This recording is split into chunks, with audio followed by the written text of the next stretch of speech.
Здорово, друзья! А вы знали про новую пасхалку в Thanks Blitz в новом ангаре? Если нет, то сейчас я вам покажу. Сначала выливаем две жидкости из этих колб. Дальше выливаем и с этой колбы тоже, которая очень хорошо спряталась. Затем мы выливаем всю содержимость в большую колбу через этот шприц. Затем появляется огромный паук, который пытается нас напугать.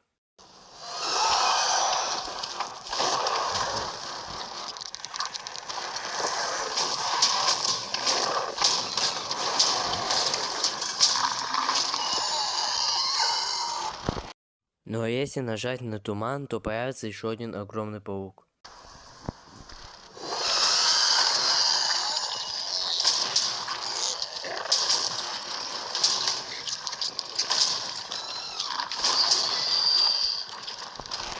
Напиши в комментариях, если знала.